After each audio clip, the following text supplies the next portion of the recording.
going into Libya or they're going into Syria or Afghanistan for their security. But when the US and the UK and NATO say that they're going into Libya or they're going into Syria or Afghanistan for their security, that is fucking bullshit. When you talk about national security, that means someone is on your doorstep with weapons and trying to antagonize you.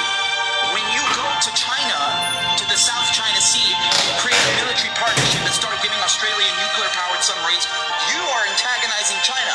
You are on China's doorstep, not China on your doorstep. When you go to Iran and you put aircraft carriers in the Persian Gulf and bases and all these Arab kingdom sellouts around Iran and encircle it, and you're in Afghanistan, you're in Iraq from the left and the right, the west and the east, and you've encircled Iran, you are the fucking threat to Iran, not the other way around. And when you're doing that shit to Russia, you are the motherfucking threat to Russia. Don't come here and try to reinvent geography, you prick. This is outrageous. Look at the fucking map. Just look at the map. This is a fact. The West broke its word. It's been threatening Russia ever since, and this whole crisis today could have been avoided. If you were coming to me and you're saying Putin is insane, Putin is evil, Putin is the devil himself, why the fuck then are you giving him all the ammunition and the arguments that he needs to go into Ukraine? Why did you hand him this ammunition? Why didn't you say, okay, we're not going to take in NATO. Okay, we're not going to put NATO troops on your border because we understand that you have security concerns and we're going to respect you. Why didn't you tell Ukraine to abide by the Minsk agreements? Why did you give Putin everything he wanted if you're really so sure that he's just a greedy fucking psychopath and Russia is not a country with valid security concerns? This whole thing could have been avoided. I am so distraught and sick of these fucking two-faced motherfuckers who say nothing. So, what the guy's saying basically is, say I got beef with some dudes, they don't like me. But the agreement is we gonna stay away from each other and nobody bother each other. But as time go by, they inching up more and more. Like they building bases close to my territory. They setting up shop close to my hood and different stuff like that. Now you already know that we don't rock with each other like that. So we don't rock with each other like that. Why you don't stay on your side? Why you keep coming closer and closer to my territory? Fam, you fake trying to box me in. You fake trying to box me in. And that's the situation with Russia. Like the guy said, America keep inching up. Y'all surrounding Russian borders. You know what I'm saying? Y'all setting up bases. Y'all making deals with countries who don't really fuck with Russia. So Russia like, fuck it, I'm about to activate. I'm about to make a move to make a difference and handle my handle now before I can't make a move at all. You know what I'm saying? And that's basically like the situation. There's many different levels to this shit. It's different plans and agendas, and it's different all type of stuff that's going to happen behind this. But all I'm saying is for everybody, don't take this shit lightly. Stack your money. You know what I'm saying? Always try to store up on food. Come up with some survival plans on how y'all going to move around.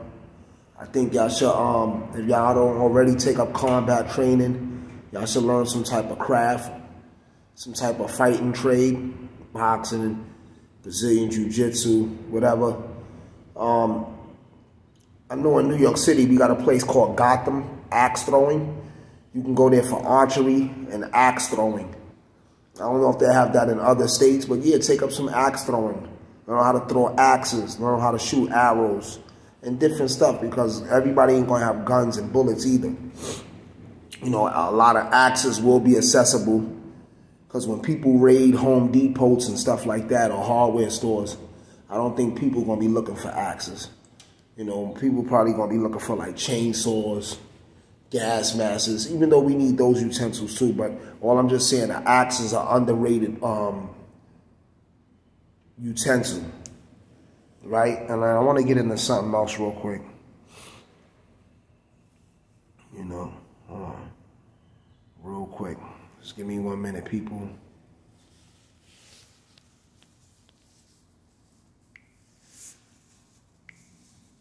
I hate when you somewhere and your phone just logs into their Wi-Fi for no reason without your permission. Check this out.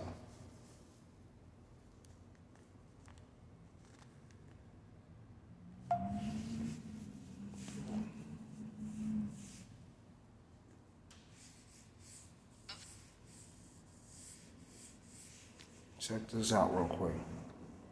Hundreds of tattoos that these deputy gang members have.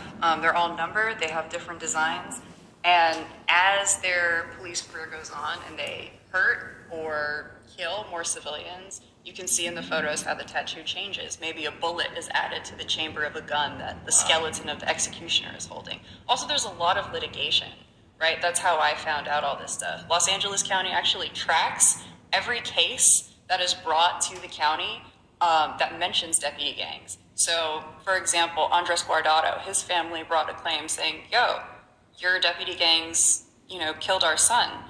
And the county actually tracks that. They have a spreadsheet of all these cases. It's like 60. So they know that this is happening, but no meaningful action or policy change has been made. But got photos of... Okay, so that's a girl that was interviewed on the Breakfast Club with Charlemagne, the God. I don't like calling him the God, so I'm gonna just stay with Charlemagne because I think he a lizard. So he ain't even worthy to have the name of God, the name God attached to his name, like he a 5% or something. I think he's blueberries. You let me tell it. And anyway, like the girl said, there's deputy gangs, and what she mean by deputy gangs is the same scenario when they had Rampart Crash. Rampart Crash was a gang of cops in California. They was killing rappers, they was extorting niggas, they was running down, right? When you study the history and the essence of how police first started, law enforcement first started, they were slave catchers. They used to have badges and they caught slaves. As time went on, members of KKK, members of Skull and Bones, members of all these fake secret societies, they not fake, they're actually real, but what I mean by fake is they not really tough. You know what I'm saying? These people hide in groups. They hide behind these clandestine, these little secret orders.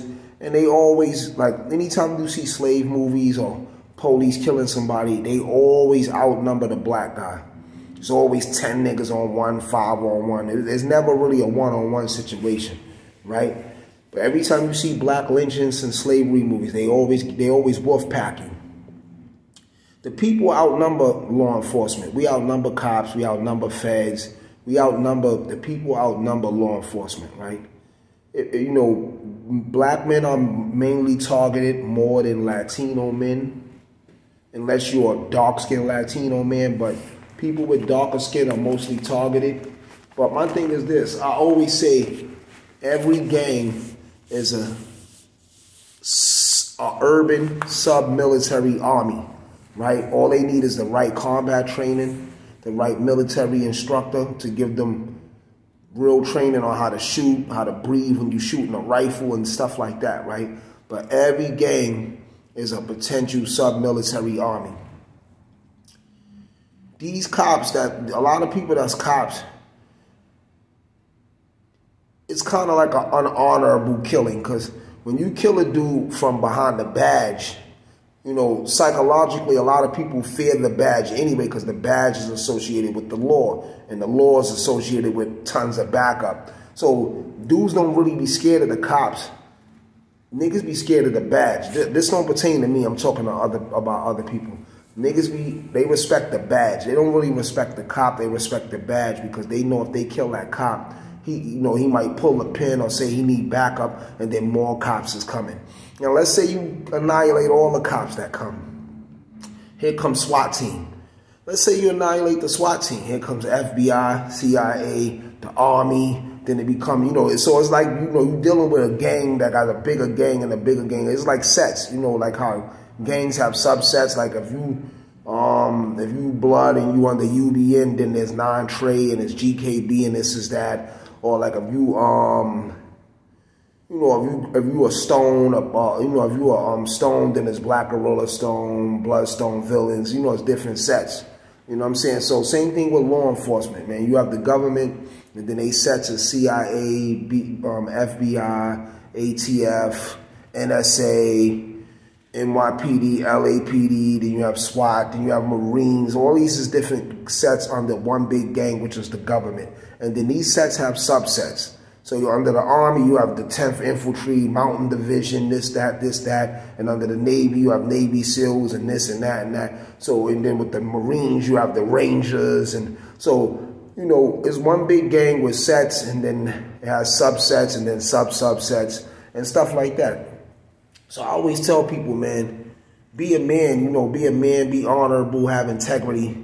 And that bad shit don't mean nothing, man. If your life is in danger, survive. Make a move. Make a move, man. And I ain't encouraging nobody hurting law enforcement, but if law enforcement try to hurt you, defend yourself. This is a universal law in life. Self-defense is priority.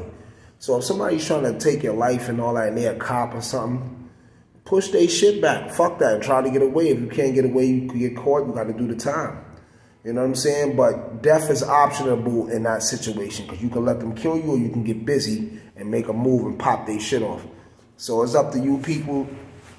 You know what I'm saying? And this is why, like, the situation with the Russian situation, you know, I'm fucking with Putin. I'm fucking with Putin because, you know, America been oppressing us for so long. And if there's another nigga on a level that can whip their ass, yeah, I want to see my bully get beat up. I want to see the nigga that's bullying me get beat up. They not bullying me per se, but yeah, they bullying me financially or whatever, because, you know, I'm in a certain situation. All of us in some way is affected by the colonizers of America, whether it's psychologically, financially, emotionally, or whatever. So, yeah, if Russia fucks America up and breaks them up, I'm rooting for Russia. And then people say, oh, well, Russia, we might be in a worse situation. I'll deal with that later. I'll worry about that later. But yeah, I want to see Russia tear America the fuck up, because they keep bullying everybody. How long you going to keep bullying everybody? Y'all bullied the whole Middle East, Africa. Y'all came here. Y'all slaughtered all the Indians. Y'all raped, killed, murdered everybody.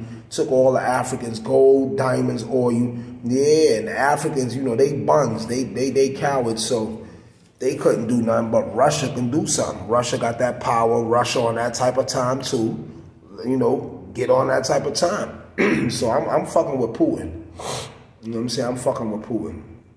But, yeah, it's going to be a dark day, people. So, you know, don't get too comfortable.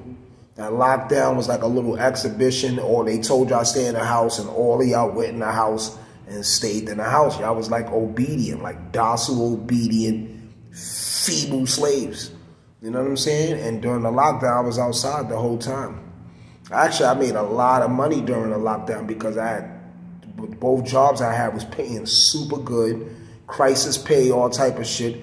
And I was making my little moves, because everybody was indoors. You know, knuckleheads was out the way, police was out the way. It was like a good thing, you know. So it had worked out for me. But yeah, you know, train hard, fight easy, man. Those who sweat a lot during peace bleed less during war. The gods don't mingle with the mortals, kings don't eat with the peasants, and the only time wise men hang around fools is when they educate them or enslaving them. You know what I'm saying? Knowledge is power, information is imperial, and, you know, just get in tune, people. You know, stay up like a cup. I holler back on my collar crack. We get up like sit up some oxygen. Uno. Have a benevolent Saturday, y'all. Iron.